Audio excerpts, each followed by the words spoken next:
Assalamualaikum warahmatullahi wabarakatuh. Bismillahirrahmanirrahim. Alhamdulillahi rabbil alamin wa bihi nasta'inu ala umuri dunya waddin. Wassalatu wassalamu ala asyrafil anbiya'i wal mursalin sayyidina Muhammad wa ala alihi wa sahbihi ajma'in. Amma ba'du. Bapak Ibu para jamaah rahimakumullah, alhamdulillah, mari kita bersyukur kepada Allah. Kita diberikan kesempatan kesehatan oleh Allah, bisa kita manfaatkan untuk menjalankan kewajiban kita, salat maghrib berjamaah dan kewajiban mencari ilmu, wabil khusus mencari tahu, mengaji dan mengkaji Al-Quranul Karim. Mudah-mudahan apa yang kita lakukan ini menjadikan Allah ridho kepada kita semua. Amin ya rabbal alamin. Mohon maaf suara saya jelas terdengar.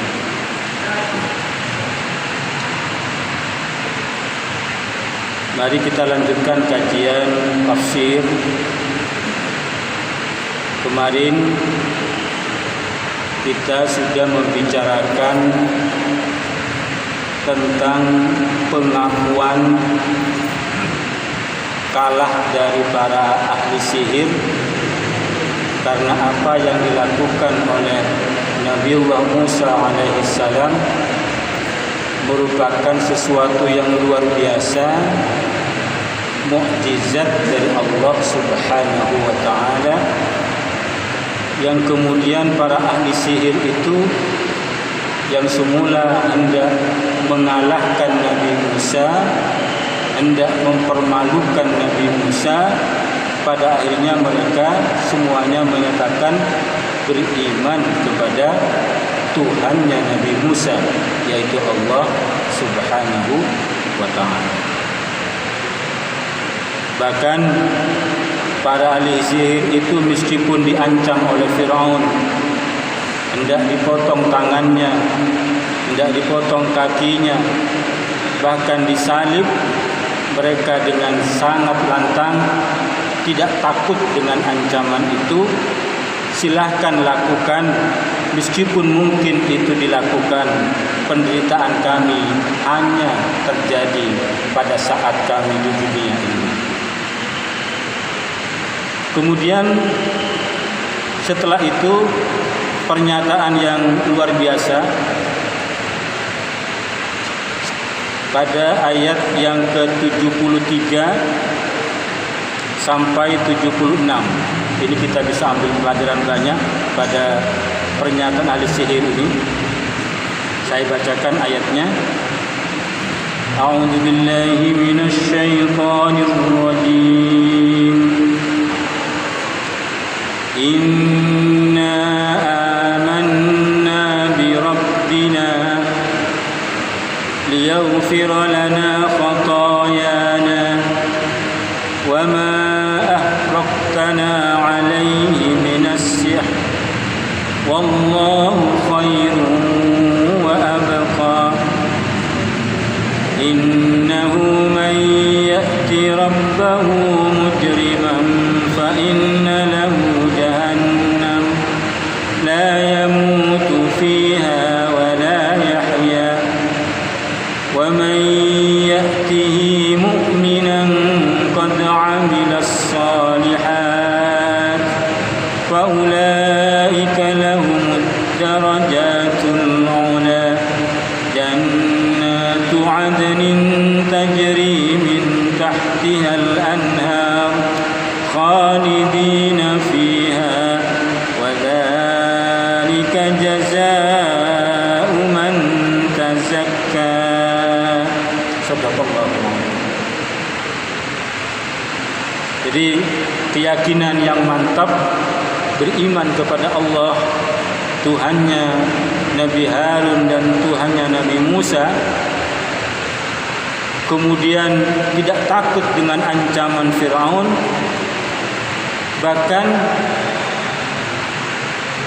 ada unsur doa sekaligus memberikan nasihat kepada Firaun dalam ungkapan mereka, para ahli sihir itu yang sudah beriman, inna amanna bi rabbina.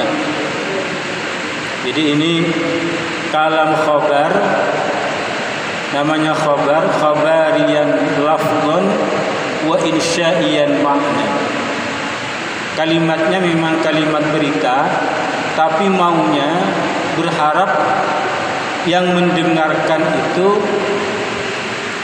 mengikuti tuntunan yang ada dalam kalimat berita. Kalimat berita tadi itu kenapa? Informasi, menginformasikan. Cuma harapannya yang mendengarkan itu mau berkenan mengikuti apa yang diinformasikan. Karena dalam tafsir disebut khabariyan lafdhan wa insyaiyan makna. Tak makon tapi saungkuna makon. Kalimat itu bukan kalimat perintah, tapi sungguhnya ingin memerintahkan. Kadinta cara memerintah yang paling lembut, makon orang, tapi tidak dengan kalimat perintah, menginformasikan. Kenapa informasinya? Inna amanna bi rabbina. Sungguhnya kami telah beriman dengan Tuhan kami, liyaghfir lana khatayana, agar Tuhan kami mengampuni segala kesalahan kami. Wabil khusus, kesalahan yang paling utama adalah kemusyrikan. Ajunan sudah pernah mendapatkan informasi Firaun itu karena kekuasaannya yang luar biasa, kekayaannya yang luar biasa, sampai memproklamasikan diri sebagai Tuhan. Ana rabbukumul a'la, saya Tuhan kalian yang paling agung. Rakyatnya dipaksa untuk tunduk dan sujud kepada Firaun. Ya kadinto musyrik. Jadi dalam tafsirnya kadinto, dosa apa yang pertama kali diharapkan oleh para ahli sihir kadinto? Kemusyrikan. Kemusyrikan yang pertama karena ia menjadikan Firaun itu sebagai Tuhan. Itu yang pertama. Yang tafsirnya ya. Kemudian kemusyrikan yang kedua, karena ia ahli sihir, maka yang dimintakan tolong itu bukan Allah, tapi minta tolongnya kepada jin, kepada syaitan.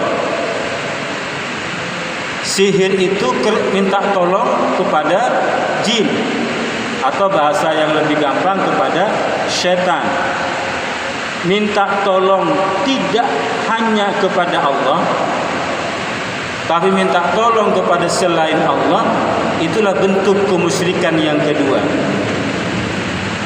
Jadi mentafsir untuk kenapa permintaan maaf, ampunan Allah yang diminta oleh ahli sihir, itu yang pertama adalah kemusyrikan. Kemusyrikan karena telah menjadikan Firaun sebagai Tuhan, minangka pangeran. Nomor dua, kemusyrikan karena telah meminta bantuan jin atau setan dalam aktivitasnya sebagai ahli sihir. Jadi sihir kadinta termasuk pekerjaan, perbuatan yang mengandung unsur syirik kepada Allah. Karena minta tolong kepada selain Allah.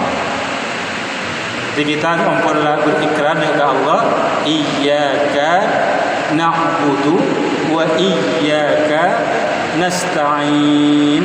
Hanya kepadamu kami menyembah dan hanya kepadamu kami minta tolong. Tidak boleh menduakan Allah. Jadi hanya kepadamu, tidak kepada selain dirimu kami minta pertolongan.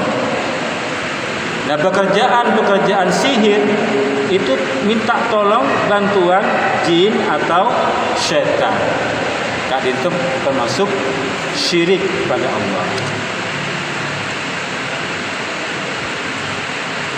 Makanya pada kalimat berikutnya Kak Dinto lebih ditegaskan lagi, wa ma akrahtana alaihi minas sihri.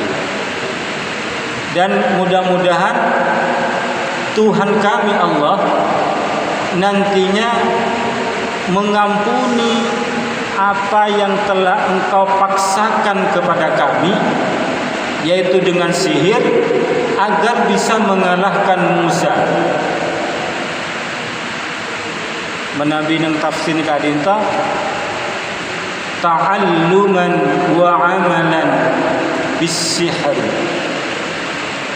Jadi dosa yang dimintakan Kak Dinto karena orang-orang ahli sihir Kak Dinto paksa Fir'aun untuk lebih giat memperdalam sihirnya, ta'alluman, biar jago sihirnya sebelum berhadapan dengan Nabi Musa. Pas kemudian mengamalkan, melaksanakan untuk bertanding dengan Nabi Musa. Makanya secara khusus disebutkan wa ma akrahtana alaihi minas sihri ta'alluman wa amalan. Baik waktu mempelajari, apalagi saat melakukan sihir. Belajar sihir Kak Dinto dosa, haram hukum. Napa boleh pas nyeher? Nah kan itu. Ajar dosa, berdosa. Apalagi sampai menyihir orang. Kak Dinto yang diharapkan pengampunan Allah. Nah, hal Kak Dinto sebagai informasi kenapa ia beriman kepada Allah, berharap pengampunan Allah, tapi sekaligus sebagai insya harapan Fir'aun juga ikut langkah-langkahnya. Fir'aun juga mengikuti jejaknya. Yang semula mengaku sebagai Tuhan, menentang risalah Nabi Musa, Kak Dinto diharapkan juga beriman kepada Tuhannya, yaitu Allah, Tuhannya Nabi Musa alaihissalam. Paham? Kak Dinto makna keli, kenapa tahu? Kenapa tahu? Kan tadinya ahli sihir, kok tiba-tiba paham tentang bahwa Allah Subhanahu wa taala Kak Dinto bisa mengampuni, Maha Pengampun. Karena sungguhnya Kak Dinto Rabu, risalah Nabi Musa itu ampun disampaikan sebelum pertandingan Kak Dinto kan itu pun klimaksnya. Jadi dari sekian banyak pertemuan dakwah disampaikan, yang paling klimaksnya Kak Dinto adu kesaktian. Nah, gitu. Jadi masyarakat kan itu kan banyak sih oning ajaran Nabi Musa, tapi belum mendapatkan hidayah dari Allah. Sudah tahu ajaran Nabi Musa, belum dapat hidayah. Termasuk ahli sihir Kak Dinto.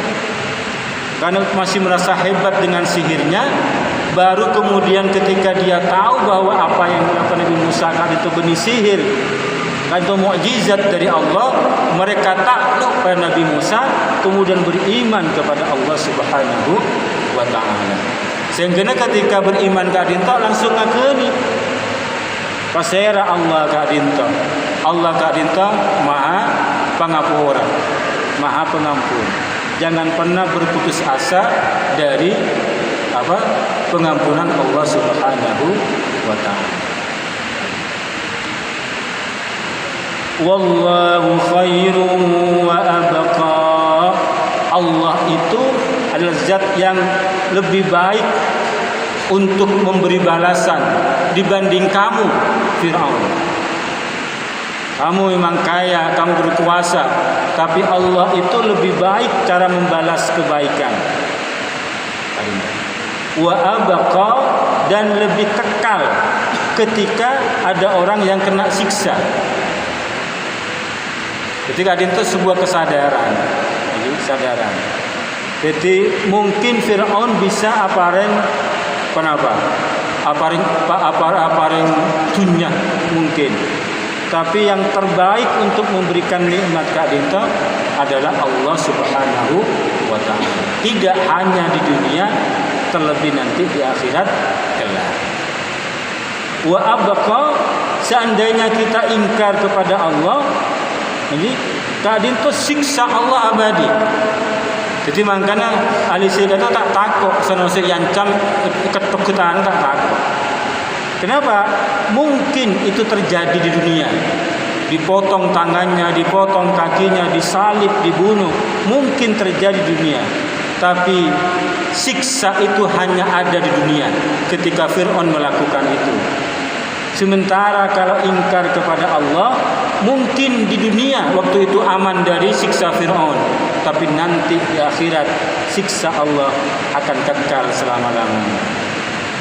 Jadi bersabarlah, Bapak Ibu, bersabarlah. Mungkin diuji oleh Allah, karena panjenengan yakin tak kira sabar menabi siksa bi Allah aku na akhirat.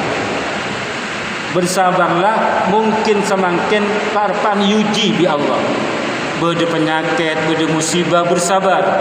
Karena kadin to kini tempeng tak sabar, pas tak beriman dekat Allah, tak ngelakoni perintah Allah, aku siksa Allah kadin to amat sangat pedih dan beten kulo serang ajunan yakin tak kira sabar, tak kira mampu menahan pedihnya siksa dari Allah Subhanahu wa taala. Bapak Ibu rahimakumullah, ada pelajaran yang sangat berarti Kak Dinto. Ngereng, pelajaran yang luar biasa. Beten kala sareng ajunan Kak Dinto cek sampai sombong. Karena mungkinlah beriman dekat Allah, lah sudah melakukan taat kepada Allah, salat berjamaah, puasa, zakat, bahkan sudah haji. Jangan sampai sombong ketika melihat orang-orang yang dalam keadaan maksiat kepada Allah. Jangan sombong. Mengalih orang parpaan maksiat dekat Allah. Azina misalkan, mabuk-mabukan, cek sampai perasaan beda perasaan sombong. Aroma sahabat orang bagus, tak sampai. Amar ke mana pak? Tadi setengah kembali. Orang-orang yang sedang bermaksiat kepada Allah, ketika Allah menghendaki memberikan hidayah pada orang itu, maka orang itu menjadi orang yang beriman, taat kepada Allah, sebagaimana yang dialami oleh para ahli sihir. Dan boleh jadi kita Kak Dinto tidak bisa mempertahankan iman kita. Boleh jadi baabaan Kak Dinto pas auto nalai karena beda ujian-ujian saya amat sangat berat. Ujian yang paling berat geni musibah-musibah itu justru kesenangan saya pada yang cipta Allah. Iuji kalaban bab senang kenikmatan itu banyak yang tidak lulus. Kalau diuji dengan sakit, insya Allah lulus.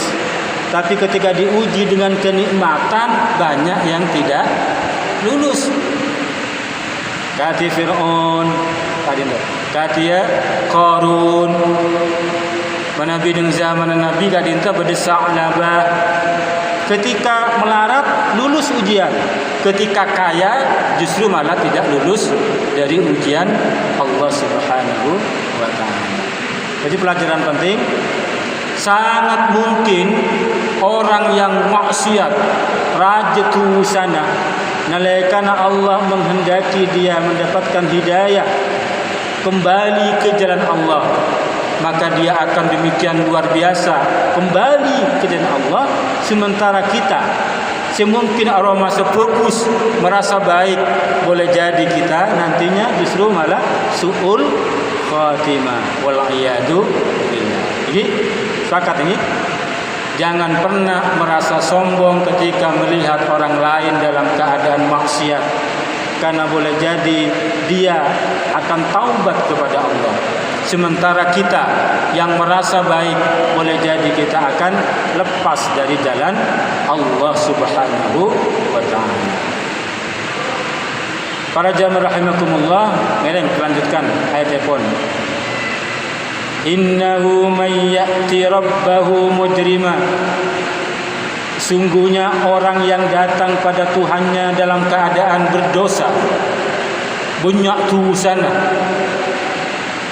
fa inna lahu jahannam, maka orang itu akan disiksa, dimasukkan ke neraka jahannam. La yamutu fiha, yang tidak akan mati di neraka jahannam itu. Seksa yang tak mati. Muni seksa mati nyaman. Pentung pas mati nyaman. Kalian saja kan ini. Ini kayak nang neraka kak dinto, disiksa kak dinto, benih pas meninggal kan. Itu terus odi tak mati kan. Artinya senantiasa merasakan sakitnya siksa di dalam neraka. Wala yahya, dan juga tidak hidup. Artinya tidak ada kehidupan yang ia miliki yang bermanfaat untuk dirinya, untuk taubat kepada Allah. Ketika ampun mati, masuk ke neraka, ampun tidak taubat kan. Mumpung di dunia, tak ada kesempatan bertaubat kepada Allah Subhanahu wa ta'ala. Sebaliknya, kadang itu ahli sihir kan itu. Ahli sihir madebu ketika dinto dak Firaun. Wa may ya'tihi mu'minan qad 'amila shalihat fa ulaika lahumud darajatul 'ula. Dan orang yang datang nantinya menghadap Allah dalam keadaan beriman, di mana ia mengamalkan amal-amal yang soleh, faulaika lahumud darajatul ula, darajatul ula, maka orang itu nanti akan mendapatkan derajat yang sangat tinggi. Itu yang menentukan derajatku aku kadinta iman dan amal soleh. Dua kali itu. Derajat orang di hadapan Allah adalah iman dan amal soleh. Jadi neng dunia kan itu sampai sombong. Ketika melihat orang yang mungkin karena hartanya dia miskin, karena itu tidak akan pernah menjadi faktor penentu kemuliaannya di hadapan Allah Subhanahu wa ta'ala. Yang menjadi faktor kemuliaan orang itu yang pertama adalah imannya, yang kedua amal saleh. Iman dan amal saleh. Jadi berlomba-lomba tadi. Boleh jadi ini mungkin dengan setong keluarga, beda keluarga semiskin kadang. Mana beda pertemuan keluarga, kadang kadang ditempatkan kan kir kan. Lala besar kan, wah bukan besar. Itu sebiasa ya hormat kadang itu sebiasa orang kaya, berpangkat, berpejabat kan. Biasanya benyaan dia. Kalau boleh jadi nanti di hadapan Allah orang yang kita hina itu di dunia, boleh jadi karena dia beriman dan beramal saleh justru akan mendapatkan posisi lebih mulia dibandingkan dengan kita yang menghinanya di dunia ini. Tadi belum tentu. Jadi ngereng berlomba-lomba kita memantapkan iman, berlomba-lomba kita memperbanyak amal saleh. Jannatu 'adnin tajri min tahtiha al-anharu khalidina fiha. Jadi orang-orang yang beriman dan beramal saleh nanti akan dibalas dengan Jannatu 'adnin, surga 'adnin yang di bawahnya mengalir sungai-sungai, nanti kekal selamanya di surga itu. Wa dzalika jazaa'u man tazakka, itulah balasan bagi orang-orang yang mensucikan dirinya. Tak dinta sejarah, tapi banyak syarat pesan makna yang penting untuk kita ambil. Orang yang beriman Kak Dinto harus meyakini juga cekku aku beda hari kiamat. Orang yang beriman Kak Dinto harus bergandengan dengan keyakinan bahwa nanti ada hari pembalasan. Maka Ibnu Rasulullah itu dalam banyak hadis, man kana yu'minu billahi wal yawmil akhir falyukrim dhaifa. Man kana yu'minu billahi wal yawmil akhir falyukrim jarah. Man kana yu'minu billahi wal yawmil akhir falyakul khairan aw liyasmut. Senantiasa digandeng. Sebab kenapa? Karena orang beriman itu terkadang di dunia keadaan itu belum mendapatkan balasan yang setimpal dari iman dan amal solehnya. Artinya banyak orang yang beriman dan beramal soleh, kehidupan dunianya susah. Apa jeng ampun berjamaah terus, keng melarat. Apa puasa ampun ros-terosan, keng saakeen. Banyak penyakit. Ampun lah banyak apun tu orang keng pakun banyak musibah. Kan ini kan banyak kan itu. Banyak kan itu. Sehingga kalau kita tidak yakin nanti adanya hari akhirat, bisa-bisa kata frustasi. Buat apa sholat, buat apa berpuasa, buat apa haji, buat apa berbuat baik, toh kehidupan saya seperti ini. Sehingga harus bergandengan antara iman dan keyakinan akan datangnya hari kiamat. Sebagaimana yang digambarkan dalam pernyataan dalam kisah ini. Ahli sihir Kak Dinto yang semula menentang luar biasa risalahnya Nabi Musa, kemudian beriman dengan mantap, rela disiksa di dunia karena dia yakin nanti akan mendapatkan balasan surga di hadapan Allah Subhanahu wa taala. Semoga betul bola sareng ajunan Kak Dinto cukup ku aku dimasukkan ke surganya Allah Subhanahu wa taala. Amin ya rabbal alamin. Kak Dinto semoga bermanfaat terutama untuk dan produktif. Aku lupa lihat wa astaghfirullah li wa lakum. Summa assalamu alaikum warahmatullahi wabarakatuh.